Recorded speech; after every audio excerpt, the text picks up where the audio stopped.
Yo, what's going on? This is Relaxing No G _ Jackson and Big Cozy T Cozy, and we are back for another edition of your favorite MMA show on the internet, the Highly Advised MMA podcast, and we are here for more MMA news for the people. How are you doing today? I'm doing good, man. It's been a couple of weeks, listeners, and we're here with another episode. We're trying to do this bi-weekly. We're trying to do it around the UFC pay-per-view so we could give you as much information and content and things to listen to when we do these MMA podcasts. How are you doing, Nigel? How has your past couple of weeks been, and how have you been since Saturday night with the big fights? I've been good, man. Been chilling out, getting back to the work week as usual. Not doing too bad. I made myself a nice little dinner today. It was how would you say it? Like a honey salmon with a little glaze and a little sauce on the side with some rice and broccoli. I did my thing, man. Okay, that sounds disgusting, but all right. Wow, that's crazy. I'm just joking. But no, things have been good though, man. I've been chilling out, and things have been good. Okay, that's good. That's good to hear. So I guess we should just kind of really get into it. But before we do, I want to let the listeners know to please follow us at the Highly Advised Podcast on Instagram, Advise Highly on Twitter, and please subscribe to us on our YouTube channel, the Highly Advised Podcast. We definitely appreciate everybody who already follows us, who already subscribed to us. Continue to spread the love and continue to let your friends and family know where to come check us out at when it comes to MMA. We're two young brothers just doing something that we enjoy doing, and hopefully you guys enjoy us talking about it. And also, keep on spreading the word, because the more people we get to watch this, the more often we can do this and provide more content for the people. Yes, absolutely. So recapping the weekend, because listeners and viewers, if you guys didn't already know, UFC 287, main evented by Israel Adesanya versus Alex Pereira. It's a rematch from their last fight, which happened in MMA, but really a quadrilogy overall, because this would have been the fourth fight in their combat sport rivalry, with the first two fights being in professional kickboxing and the last two fights being in mixed martial arts. So before we even get to the main event and share our thoughts of what we thought of the fight and the winner and what's next, et cetera, we're going to start with the main card. But before we even start with the main card, Nigel, before we do that, is there anything from the prelims of UFC 287 that you want to give a shout out to, or you just want to quickly mention before we start the main card recap? It's funny you ask. I pulled up the card just so I can look at it and make sure I wasn't forgetting anything. So, Joe Pyfer, he knocked out, or I should say TKO, Gerald Meerschaert throughout the weekend. I thought that was kind of cool, and he's coming off a 2-fight first round finish streak, so he might be a guy to watch in the middleweight division. Kelvin Gastelum came out and had a win against Chris Curtis, and I thought that fight was kind of interesting. The fight was close, and I think it definitely could have went the other way. But that being said, Kelvin Gastelum, for a guy who's been an infrequent fighter for the last few years, came out and looked pretty precise in that fight against Chris Curtis. So shouts out to him. Okay. That's it for me for the prelims. Okay, well, starting with the main card, we got Raul. I need to look his name up. So Raul Rosas versus Christian Rodriguez. Raul Rosas. My thought of that fight is, I think Christian Rodriguez fought a good fight. He was very composed in his fight. When he was in danger, he didn't panic. He didn't flip out. He was actually very calm. I think that's a great thing, because that means when he's dealing with adversity, he doesn't let it get to him. He's still able to think through the process, through the through the process of emotions or whatever he's going through, and he was able to overcome. And he ended up. I think he could have actually finished him, but I just don't know why he didn't try to pull the trigger more. Maybe he was just trying to be cautious, trying to play safe and not get caught in anything. And if that's the case, then that's kind of smart. But I was impressed with Christian Rodriguez. He derailed a hype train, and I think it was a good showing for Christian Rodriguez. So I'm pretty eager to see what the UFC is going to do with him next. Raul, he shouldn't hang his head low, but there should be a real dose of reality that he should go back to his camp or wherever he trains at, so this way he can work on a more of an all around game instead of just trying to go for the takedown nonstop. And then if this was back in like 2008, Raul would have been a monster. But since obviously it's not 2008, 2023, Raul needs to develop an all around game because some of these guys, even with the same amount of experience, they got to answer for everything that's being thrown at them. So hopefully he retools this, he learns from his loss, and it's still real early in his career. The guy is only 18 years old, real early in his career to turn things around and develop. So I wouldn't hang his head too low. I think that honestly, in this point in his career, he's probably going to be taking a few losses, but he needs that to develop him into a better fighter. Especially if he really wants to go for it. But with all that talk of him beating Aljamain Sterling right now, I think this fight just showed all that has been put to bed. To me, when I hear people say anything about him fighting Aljamain Sterling, that just sounds like, that's a fan that, likes the hype train a little bit too much on some of these fighters. And we saw a few of the hype trains get derailed on Saturday night. And that's what I really liked about 287. I thought that was you see a lot of these fighters that get brought into the UFC, and whether it's the fans or the machine behind them, for whatever reason, they have certain type of hype.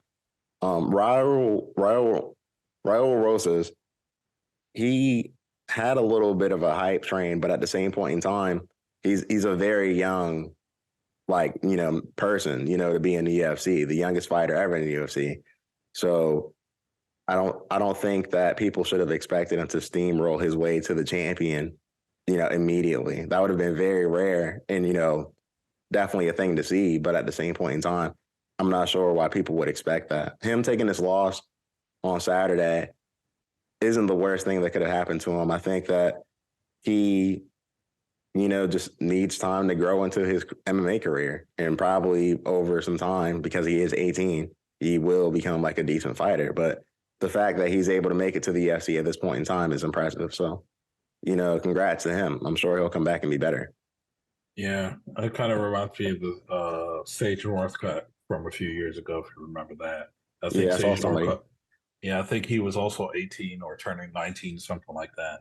And he also won his first fight, but then his second fight, it was a bit more challenging for him. So I think this should show for all the young fighters who are 18, 19, looking to get into UFC, got to understand, once you get there, these guys are a lot tougher. Some of these guys, this is all they have. So they're not going to let some young kid take food off their table for their family. And they're going to fight a lot more serious. They're going to try to derail the hype train. So um, definitely credit to Christian Rodriguez. The next fight we had on the card was Kevin Holland versus Santiago Ponzinibbio, and he won by KO in the third round. To me, this is a fight I was looking forward to. I think Kevin Holland is performing well at welterweight. To me, watching the fight, I didn't think that Santiago Ponzinibbio was necessarily going to win the fight. I'm not going to say that he fought a bad fight, but the way he was almost finished, if I'm not mistaken, in the first round, while he was holding Kevin Holland's leg up, didn't necessarily give me the best feeling going into the second. And then obviously in the third, Kevin Holland finished him. Kevin Holland, I feel like if he can really focus, will be somewhat of a force at welterweight. I agree. I actually wasn't expecting Kevin Holland to knock Ponzinibbio out. I was expecting for him to win because I think Kevin Holland at their point at both of these fighters, this current stage of their respective careers, I think Kevin Holland is the better fighter. I just think that Ponzinibbio was still going to be tough enough to at least get to a decision. And he actually didn't fight a bad fight, like you mentioned. He was actually, if Kevin Holland wasn't able to drop him and hit him with what he was hitting him, Ponzinibbio could have stole, you know, a couple rounds off of him. Because Kevin Holland, he wasn't actually being as active as I would have liked to seen him. But he got the KO at the end, which is all that matters. He got the win. And I think it's good. I would like to see Kevin Holland start fighting tougher competition again. When he fights these lower ranked opponents, I'm not saying that they're bad. They're good for him, because it gets him on the win. He needed a win because he's coming off of back-to-back losses. But if he wants to start talking about title shots or if he wants big money fights at welterweight, he does need to fight a tougher guys up in the division.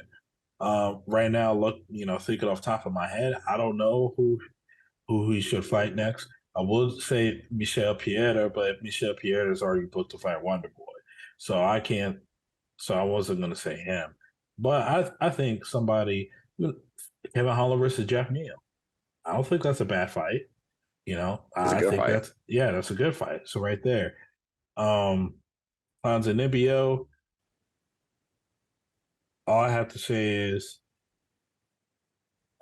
I think he may got one more fight to show that he could still hang around. If he gets knocked out again in the next fight, the conversation has to be there about him possibly retiring. Because after he came back from that injury or that hiatus, he's been losing a lot more than I guess what the odds makers would like to see him lose by. So, shouts out to Kevin Holland, back in the win column, and hopefully he gets a bigger fight moving forward. Yeah, I guess we'll see what happens with, matchmaking in welterweight. Moving on from welterweight, we had Rob Font versus Adrian Yanez. Another, and, definitely well put hype train was derailed that night by Rob Font. Adrian Yanez actually in the fight for, I would say, majority of the first round looked like he was doing pretty good on the feet before Rob Font started to find his way and then eventually got the TKO win. And it was impressive by Rob Font. It was definitely a win that he did need, which he said that while he was in his post-fight interview. And to me, what it showed really is that Adrian Yanez, he does have skill. He is very good, but he's just not there yet. But it doesn't mean that he won't get there. Rob Font, I think he just kind of weathered the storm and just kind of knew where to pick his moment. And I thought that was pretty impressive. Yeah, I think Rob Font did a good job utilizing his jab. His jab is actually what's actually caused the lead up to the finish. And I think it wasn't that. I think it was just that Adrian Giannis just needed to. I'm not gonna lie, man. I think Rafa found that jab, and I think just Adrian Giannis, he just needs to work on his. That's when you lose in MMA, it really gives you the opportunity to to learn from what you've lost from, and it's always like the littlest things. It could be like a small adjustment you have to make. Like, for example, I know Usman lost his rematch against Leon last month, but if he made that, to prevent himself from getting the head kick KO'd again, he made that small adjustment. So this way, he wasn't going to get caught. Leon threw those head kicks, and Kamara defended them well. So that's just stuff that Adrian Giannis just needs to work on. Okay, I need to work on my head movement. I need to work on learning how to slip the jab, because I'm not saying that the next fighter is going to be able to pull off a good jab as Rob Font, But if they start to see like, oh, well, this is kind of a glaring hole in his striking defense, you could see more and more fighters that fight him in the future. They'll try to utilize a jab on her, try to set up a trap or whatever. But with that being said, Adrian Yanez actually was doing pretty good until he wasn't, essentially. So I wouldn't Adrianus. I don't think he should hang his head low. I think he should, take. I think you could give him another top 15 opponent. In bantamweight, Rob Font. I would like to see him fight like Piotr Jan. I think that would be a good fight for Rob Font. Um, we'll see where these two are at in their careers, because if Rob Font wins that fight, they'll show like, okay, he's ready to go on to the next level. If Peter wins that fight, he gets back in the win column over a legitimate top 10 contender. And that was leading into the co-main event. We had Gilbert Burns beating Jorge Masvidal, and then Jorge Masvidal actually retiring right after that fight. So, definitely a good swan song fight for Jorge Masvidal. Wow, what'd you think of that? I think the fight was okay. I'm not gonna lie. I think I'm not gonna lie. I was expecting Gilbert to KO Masvidal. It looked like he was going to, but I don't know why Gilbert. It just seemed like he seemed hesitant. He was cracking in that third round. He was cracking Masvidal, and I thought he was eventually going to get a TKO at least, but no, he just didn't swarm him. He didn't try to bulldoze him. I don't know why he didn't do that. I might have to rewatch that fight again to see if I can pick up on why maybe he didn't try to go for the kill. But I thought he could have finished him in the second round, really, and obviously even more in the third. But yeah, I thought the fight was okay. I didn't think it was all that great. I thought it was okay. Gilbert Burns definitely dominated that fight. I didn't think Masvidal. I can't believe one judge gave the first round to Masvidal, which I think is like nuts. But it's he got some home cooking in Miami. Um, yeah, Gilbert Burns dominated that fight. The only thing disappointing was from it that Gilbert didn't knock him out. The post fight, Gilbert was saying that he felt that Masvidal was very slippery. He felt like he put on lotion and prior to the fight or whatever. If that's the case, then damn, that's kind of a dirty move if true, but allegedly, I don't know if that's true or not. Masvidal retiring, I think it's time for him because it doesn't look like against the top 10 legitimate top 10 contenders, it doesn't look like Masvidal can really compete with these guys. It really doesn't. So besides of getting like a flash KO, flash knockdown type of deal, I don't think Masvidal can really compete with these guys 15 minutes and 3 rounds, 25 and 5 rounds. So for him to retire now, I think it's a good look on him. He should retire. He's retiring healthy. Retire with apparently millions upon millions of dollars. So good for him. Good for his family. He did overall, when you look at his career, he did have a good career. He's above 500. He beat some good names. He was in some of the biggest fights. He had some highlight moments during his career. He got to main event some pay-per-views. So I would say that's a good career. That's a solid career. Would you say like Hall of Famer and all that stuff? That's debatable, but not to disrespect the man. That's another conversation for another day. Um, hopefully Jorge Masvidal enjoys life in retirement, and hopefully he moves on to the next great thing. I see that he is like a promoter. He has game bred boxing or game bred fighting. I don't know either or, and it looks like that some fighters are fucking with it. They like how that show's being ran. So if he found some magic with that, keep on doing it. Make it big as possible. So shouts out to both fighters.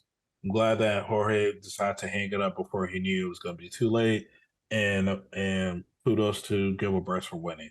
Uh Now to talk about what's next for Gilbert, I think Gilbert says that he wants to wait for a title shot and he wants to be the backup fighter for Leon and Kobe Covington.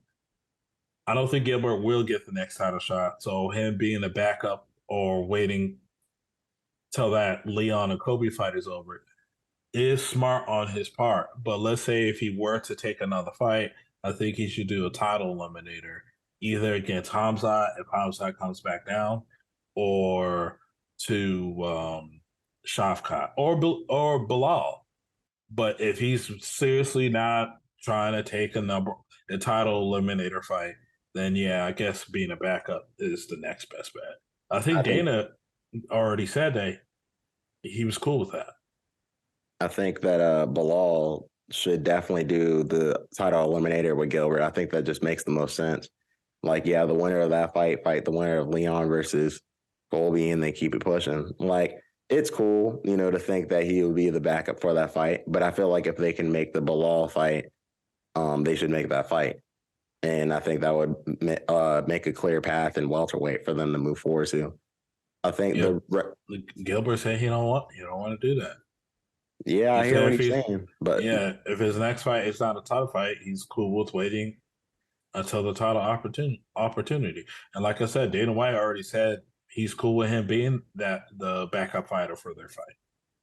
Yeah, so, I'm sure he sees no problem in having an alternate. You know what I mean? Like, that's great if he performs. Like, why not? And I'm sure if he gets paid, you know what I mean? But at the same point in time, that's not necessarily going to mean that he gets the next title shot either. So, like, that, to me, if I'm Gilbert Burns, I'm fighting for a title shot. Like, it's either you sit out and wait and actually wait, or you just take that fight and then go to the title shot. Like, yeah, there's nothing wrong with being an alternate, but that's what you are, at the end of the day.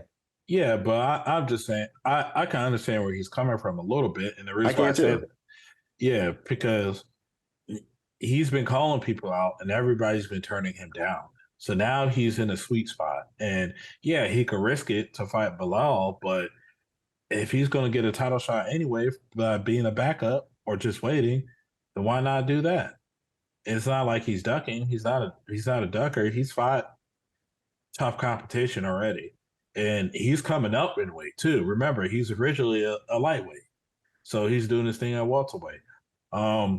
Would I like to see Gilbert fight another welterweight contender like a Shafkat, a Bilal, maybe the Khamzat rematch if Khamzat comes back down?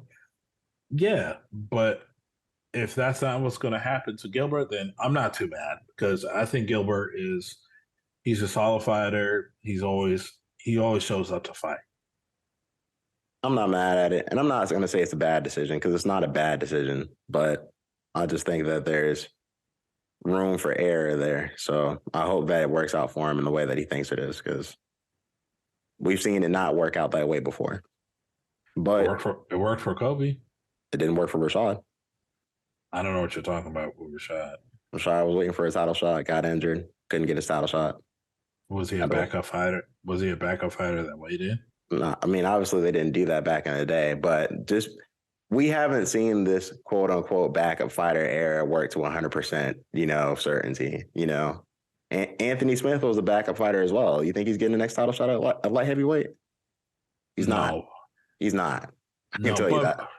No, he is not. But I mean, I think his case was just a different case. I think every case is different. No, every case is different, but his is kind of like, he's coming off a loss, plus he missed weight and being a backup fighter. So that's different. Most backup fighters, they make weight. So I think it's dependent of the situation. Yeah. Okay. I mean, you don't seem too positive about Gilbert's what he's hoping for. I mean, it's possible. I guess we just have to see how it plays out. Like, I don't think that he's necessarily going to be next. There's not a clear person to be next, but I think him taking another fight would make him the clear person. Maybe so. We'll just have to wait and see how this year plays out for Gilbert. Yeah. So the main event, we're moving on to Israel Adesanya versus Alex Pereira. Knocked him out in the second round. This was the rematch from the fight that was in November of last year. I did not have Israel Adesanya going into this fight. I thought that Alex would just be too much for him. I thought that if anything, he might have had a better chance to knock him out again, or at least be maybe a little bit more dominant than last time. But that did not happen. I think Israel just was too prepared, I guess, for what was coming in the fight. I mean, if you even watch the fight during the knockout, like that's essentially the sequence of the end of the first round from the first fight, except with a couple more seconds added on. So, I thought it was impressive. He got his get back. He's been waiting for it for a bit. Yeah, shouts out to Israel. He put a stamp in that fight. He definitely knocked Tierra out cold. It was a clean knockout, knocked him to sleep. And now there's a kind of a debate online saying that did Izzy bait him? Did he bait him? Of course, the haters are saying it's a lucky shot. I don't think it was lucky at all. If you saw the slow mo, he was hitting him before Alex went on the ground and collapsed. So I would like to say that Israel probably baited him. I don't think he was playing possum 100% with the leg kick. I think the calf kicks were getting to Israel, but I think when Israel was actually on the fence, I think that's when the possum. Around that time is when he decided, okay, I'm gonna bait him in and watch what happens, and he got him good. That first round that happened, I scored it for Israel, but it was a close competitive round. That round is what I would consider a swing round, where I can understand why somebody else would score for Pierre. It was very close. I thought Izzy edged it out due to like activity. Um, Second round, it looked like Pierre started to take over a little bit because the first part of the round, Izzy was kind of coming out a little aggressive, and Pierre started to answer, and then it looked like he started to take over. But I think this is where the debate of the debating and playing possum came in.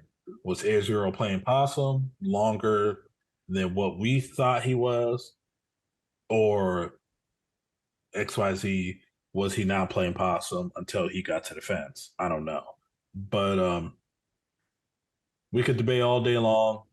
Israel knocked him out clean. It wasn't a lucky knockout punch neither. It was well executed. Pierre got up. He dapped Izzy up. Izzy dapped him up. They actually hugged backstage.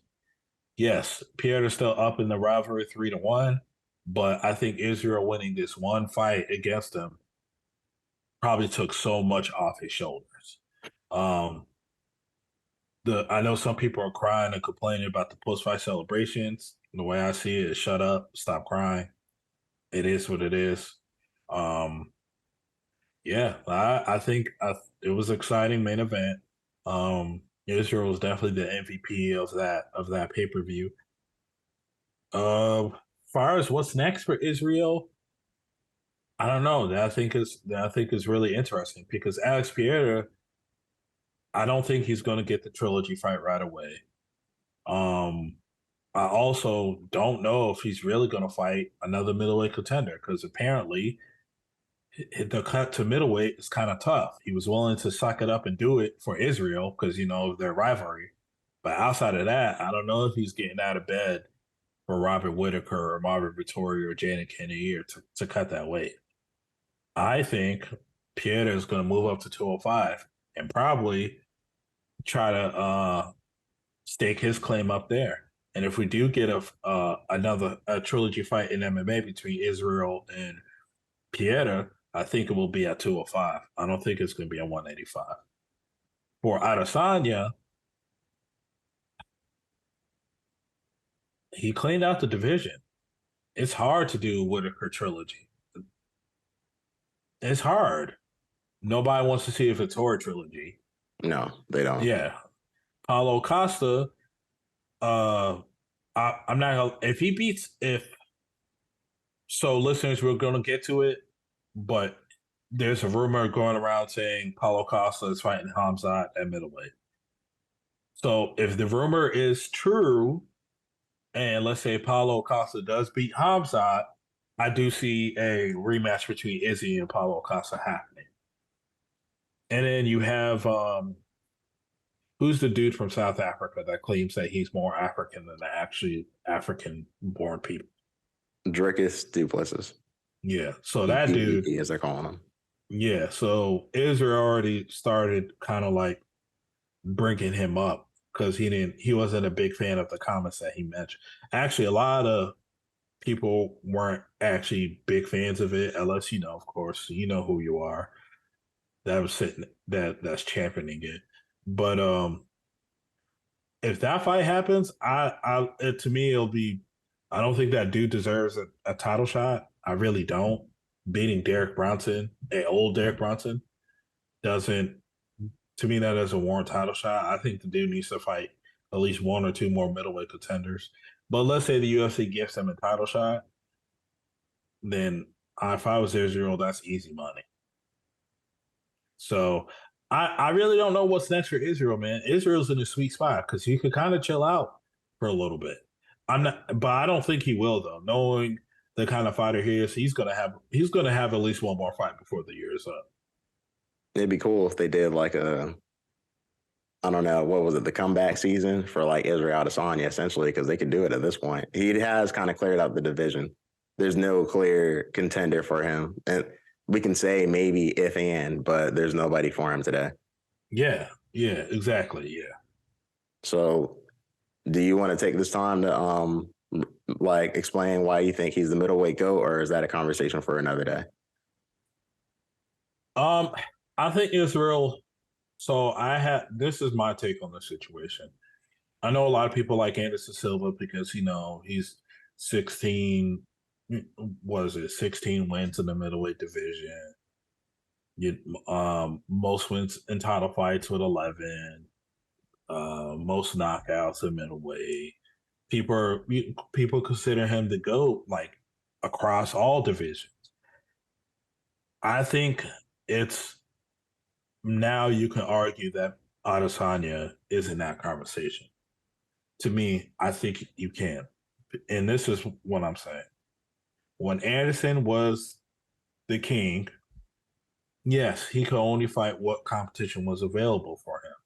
But the guys that were kind of bums, let me not say bums, but the guys that were lesser competition that really shouldn't have been there with him, Anderson didn't put them away. He didn't put them all away. Now, yes, you can make that argument for Israel, but the guys that Israel didn't put away, these were the top guys of the division. Anderson, he should have put away Tyler Celente. He should have put away Patrick Cato. He should have finished Damian Maia. Damian Maia at that point too. We're not talking about Damian Maia before he fought Tyron Woodley. We're talking about Damian Maia short notice fight for that Abu Dhabi Cup. And or was it in Abu Dhabi or was it in the United Emirates or whatever? I think it was in Abu Dhabi, if I'm not mistaken. Anyway, I think that's the same place. UFC 112 listeners and viewers, check that out and you can see the location. I only remember the name of the event. I don't remember the exact location of it. I just know it was somewhere in the Middle East. I think that when Anderson lost the title, he didn't get it back and went on a losing streak. You saw Israel lost the title, came back and knocked the dude out clean, cold. So I feel like the argument should be made now. It should be made. I don't think that it's too far. If somebody's telling me, I think Israel Adesanya might be the middleweight GOAT, I'm going to be like, yeah, man, I don't think you have a bad argument. If somebody wants to say Anderson is still a middleweight GOAT, I'm not going to say they have a bad argument, but I feel like the debate is there. He did something that Anderson couldn't do. That's how I see it. I feel like, to reference another debated topic between two fighters, when GSP and Usman was the big debate, unfortunately, Usman not only got knocked out, he lost the rematch. So right there, you can't give. Right there, Usman will always be second to GSP. Unless Usman bounces back and he goes on another tear and 7-fight win streak, gets his title back, and knocking out contenders, then but realistically, I don't think that's going to happen. So, not because Usman's not good enough, but because I think that he's just getting older in age. So I don't think he'll have the time to do all that again.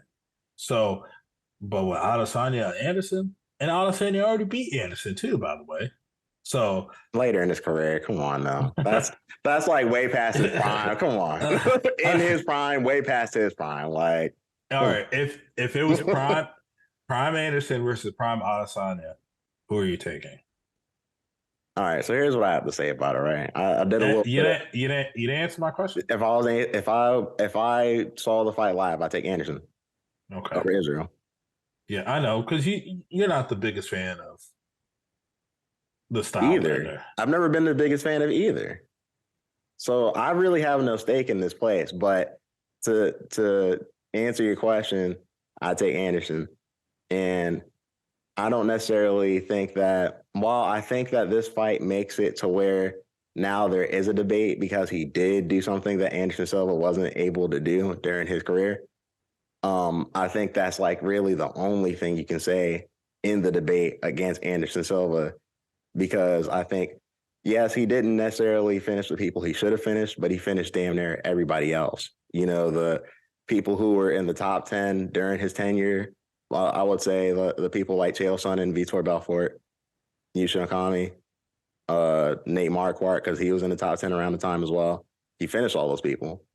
And not only that, not only did he finish more people, he finished more people for a longer period of time. And, you know, he didn't necessarily move up to light heavyweight and fight for the title, but he did go up there twice and knock both of those people out as well. I look at it as Anderson's record is a little spotty versus Israel Adesanya's record. Far as like, you know, UFC caliber fights. Anything that happened for Anderson and Pride or random Brazil promotions doesn't count. I disagree. Far as you, why does that? So you're gonna count that? No, but I'm not talking about, obviously those, you know, promotions before he got to the UFC. We're not talking about those, but the only three people, I looked it up, the only three people that he fought that weren't in the top 10 around that period of time when he fought them were Talis Lades, James Irving, Patrick Cote. Okay. Other than that, there wasn't any UFC rankings back then as well when Anderson was on top. There were. You can find them. I looked them up. There was UFC rankings. Yeah. Like the UFC put out rankings. Around that time of like 2010, they became more popular. So the UFC themselves. Not the UFC, no. We're not talking about UFC rankings. They didn't do their rankings until like 2015 or so. Yeah, okay. That's what I'm talking about. Back then, there was no really justifiable way to say somebody was number one contender or not, unless they were on a win streak knocking people out. That's how they determine their next contenders. Now, even though the ranking system isn't entirely just, and we can have a conversation about that all day, but now, you know, you could kind of have an idea on who should be fighting who. Back then, it was really just like, okay, the who had a good win streak and who had the most, you know, who in those win streaks were getting finishes. Remember a fighter in the middleweight division named was it Jorge Rivera? Remember him. Now remember that he had himself like a little win streak. Not against any big names, but that doesn't matter for right now. He got a big fight with Michael Bisping. Remember that? I do. You remember what Bisping did to him? I remember that. Yeah. Jorge Rivera wouldn't get a fight with a guy caliber of Michael Bisping today due to the rankings. So I'm not trying to say like Anderson's resume is bad or something to crap on or to even say no. I think if you want to say Anderson is the GOAT middleweight, that's fine. I have no problem with it. To me, it's kind of like the LeBron James, Michael Jordan debate now. Now it's kind of like both sides are just arguing their points, but both of their points are not bad points. That's how I see it. I'm not saying that Israel's the clear cut guy, but he's getting there to be clear cut. If he beats the next middleweight guy, goes up a light heavyweight, and goes up and does his thing up there, the debate is going to be over. But right now, obviously, that shoulda, coulda, woulda. But right now, I think there is a debate between the two. That's all. That's what I believe.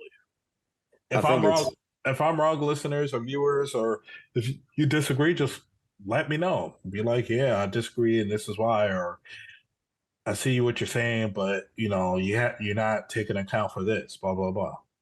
let us know in the comments, listeners. So sticking on middleweight, we have the rumored fight of Khamzat Chimaev versus Paulo Costa at UFC 294. Apparently, this was something that was said on the MMA Hour today.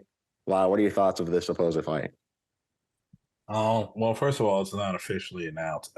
At this time of recording, it's not officially announced.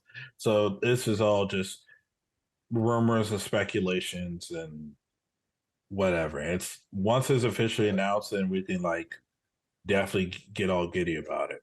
If this fight is true, I think would be a great fight for that Abu Dhabi card. I think this is, Chimaev once again fighting another guy that is looked as a top contender. I mean, as a contender, and then Paulo Costa and another fun fight. I think if this fight is true, it's exciting. But as far as trying to deep dive into it, I'm not gonna say it because it's all room speculation. Who knows? Who knows? Hamza hasn't fought in a while, and to get him a fight, it's always something is always going on with Hamza with his fights. Paulo Costa, I know he just got a new contract, but he's a guy that doesn't fight that often either. I think ever since getting beat up by Israel, he's only had one fight, and that fight was against Luke Rockhold. yeah. See, so once that fight is official, I'm pretty sure we'll be talking about it. But right now, I think you know it's cool though. It's cool. It's exciting if it becomes true. If it's a fight that actually is made, it's a great matchup. I would love to see that fight, and honestly, it's a fight that I have Khamzat winning, but that's another conversation for another day. Definitely let's see how they build up that card. I'm sure they'll have more announcements as the time gets a little closer to that. I can guarantee you a prediction on that card, the Abu Dhabi card. What's up? Islam is gonna main event it. Oh yeah, that's happening. Yeah, he'll be there. Islam in the main event. Um, Habib in the main event of the grappling tournament that happens on Sunday. Uh, there's a grappling tournament. I'm just saying, just whatever. You know what I mean? They'll work out something. Yeah, yeah, Islam. He's that guy, man. He's nice. All right. So moving on from the supposed fight in middleweight, we are now moving into the preview of Holloway versus Allen. Max Holloway will be fighting Arnold Allen in a fight night next weekend. Wow, are you excited for this card at all? Have you looked into it and saw as to who's fighting? So I brought it up so this way I can actually look at it. And as I look at it, there's a few fights that stick out to me that I'm definitely going to tune into. The first one that sticks out to me, which it's not something I'm excited for, but yeah, I'm gonna tune in because of the names. Zach Cummins versus Ed Herman. Ed Herman, man, that guy's still fucking fighting. That's what I thought too. I'm like, damn, he's still there. Yeah, man. So I want to see how that goes. A big fight: Brandon Royval versus Mateus Nicolau. Forgive me if I mispronounced the last name. That's a big contender fight for flyweight because of Mateus wins that fight. You're looking at another flyweight number one contender right there. But if Brandon wins that fight, I don't think he'll get the next shot at the belt, but he'll definitely get a big flyweight fight after that. So I think that fight is good. I'm actually a little surprised that fight is on the prelim. I see Clay Guida, but I'm not gonna lie to you. I'm not really excited to see that. I am excited to see Pedro Munoz versus Chris. Please forgive me, Gutierrez. Gutierrez. Yeah, I think that's going to be a good fight at bantamweight. Both of those guys can fight really well. Yes, I can. I do not care about Ian Cutelaba versus Tanner Boser. That's not a fight I'm interested in. Dustin Jacoby, he's a solid guy, but that's not a fight that I'm really interested in. Edson Barboza, and was it Billy Quarantillo Billy or Q. Billy Q? That's going to be a good fight. I'm expecting that to be fight of the night, so I'm definitely going to want to tune that in. And for the main event itself,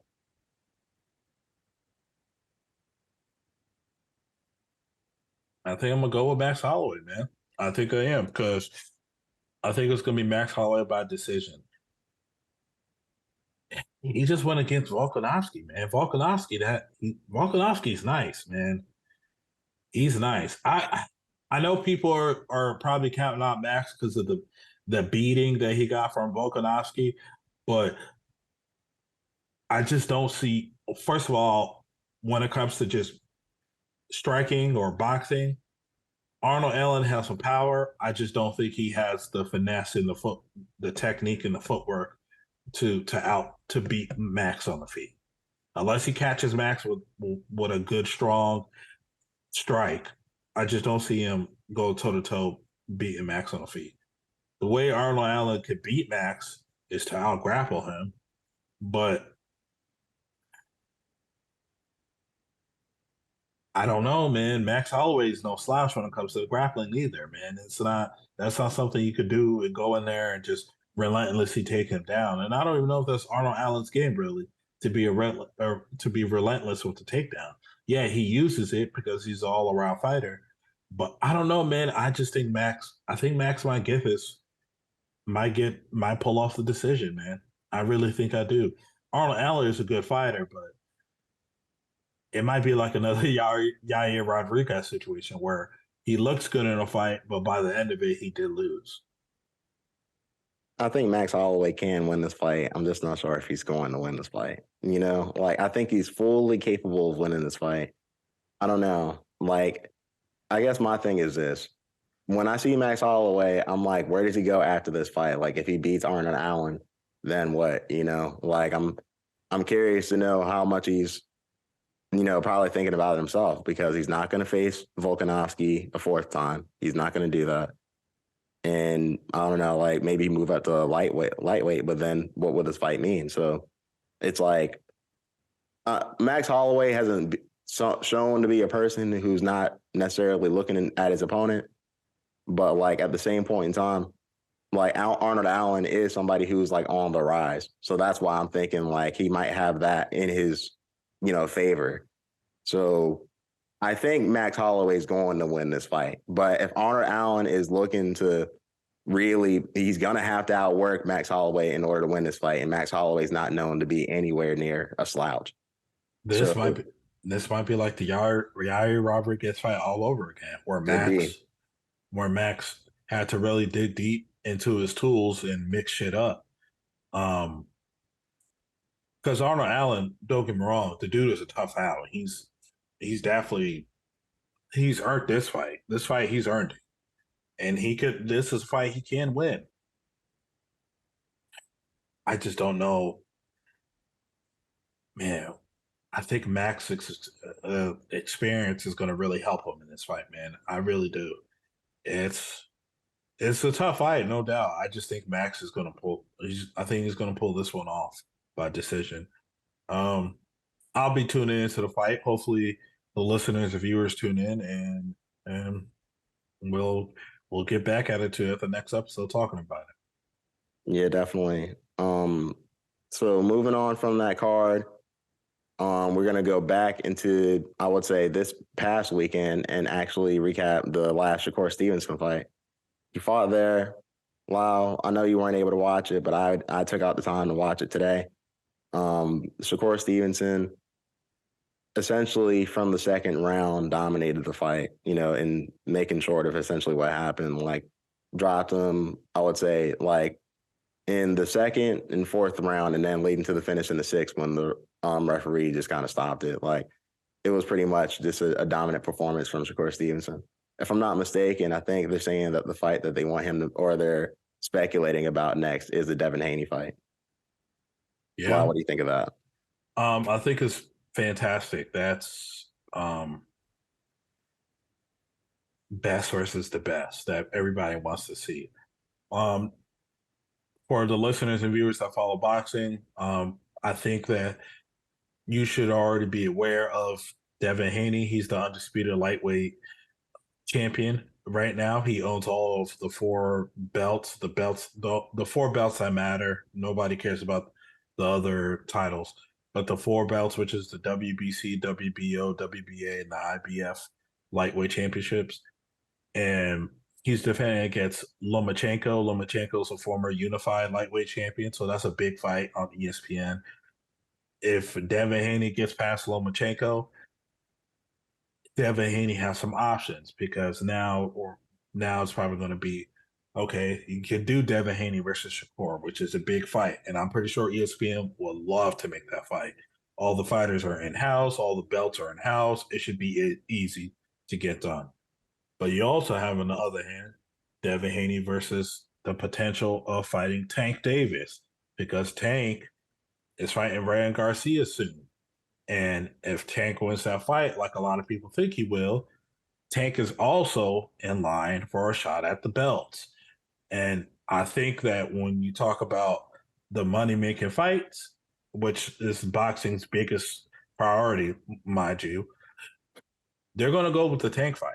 They're gonna explore that first. Hey, if we could get the Tank fight done, we're going to get this done.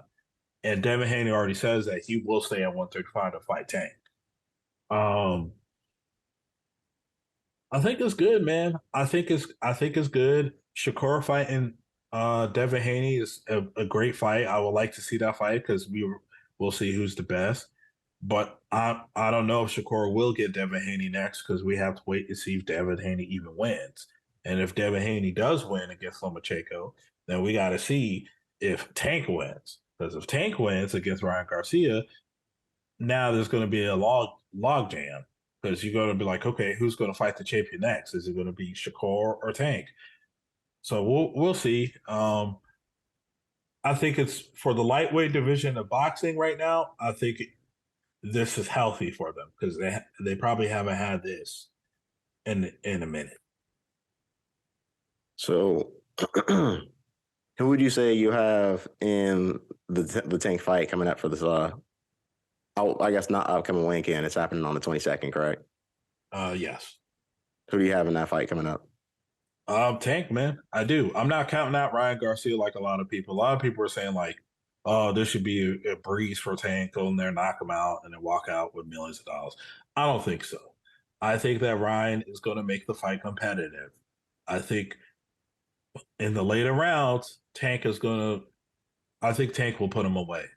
I think Tank has the real possibility to put him away before they even hit the 10th round, the championship rounds per se. But I think Ryan Garcia will make this fight a bit competitive. Now, if Tank goes in there and knocks him out within 4 to 5 rounds, then I guess what they were saying about Ryan Garcia being the Instagram boxer is true. He got wiped out pretty quickly. But if this fight goes on to the 9th round, 10th round, they'll go to show, okay, Ryan Garcia is legitimate, but unfortunately, he just lost to the better boxer. But I'm picking Tank by KO. Probably, I'll say KO by the 9th. To me, it's kind of funny because like it really is like that. Like Tank, if he wins, like I would say the more, what's the best way to put it? Like Tank, the boxers who've actually been boxers would feel like more verified if he win, you know. But Ryan Garcia, I'm sure there's a lot of people who are wanting him to win for the sake of what he does online and his reels on Instagram and social media. So, like, to me, I think this is an interesting matchup to make. But I would think that Tank, with his, especially him fighting more often, would actually have more of a leg up in this fight. I think he also hits hard enough to make a difference in this fight as well. I'm not saying he's necessarily going to knock him out, but I think that, the possibility is definitely there. So, I mean, we'll have to wait and see when that fight happens in a couple of weeks. But after that, that's probably when you can expect to see us again, listeners. Well, who are you picking? Oh, Tank. Okay. Yeah, I'm picking Tank. Okay. Um, yeah, listeners. So we'll be tuning into that fight as well because that's a big fight for boxing. Boxing needs a big fight like this, and they're definitely getting one this year. Actually, is looking kind of good for boxing. I'm not gonna lie, it is. So, this is one of many good fights that boxing has for this year, and Nigel and I will definitely be tuning in. And when we return to the highly advised MMA, not only will we recap the Holloway Allen fight, we'll give our thoughts of Tank Davis and Ryan Garcia, and then we'll probably be previewing the next fight night card or pay-per-view, whatever falls in line. Um, as another thing, listeners, we are going to do bi-weekly episodes. Our March Madness is over. We're back in the swing of things.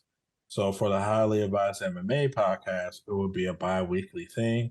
Um, so next week, you're not going to really hear from us, but the week after that, it should be a loaded show because we all have a lot of things to speak about and bring to your guys' attention. If something really crazy happens between now and the next episode, I'm pretty sure Nigel and I will put our minds together and we'll sneak in an episode before the normal expected release. So that's just all I got. Nigel, is there anything you want to say to the listeners? You want to let them know what you got going on. You want to let them know that you like eating chitlins, and you want to let them know anything positive about what you got going on in your life, maybe a special lady. I'm um, just joking. what I will say is that the information that they really should be focused on is the place where they can follow us, which is the Highly Advised Podcast on YouTube, Advised Highly on Twitter, Highly Advised Podcast on Instagram, Relax and No G_Jackson, Big Cozy, Too Cozy. We're here for the people. If not anything else, we will see y'all in a couple weeks. Until then, have a good night. Enjoy. or good Peace. or good morning if you listen to this in the morning, or good afternoon if you're listening to this. Good day. And don't forget to acknowledge us. Peace.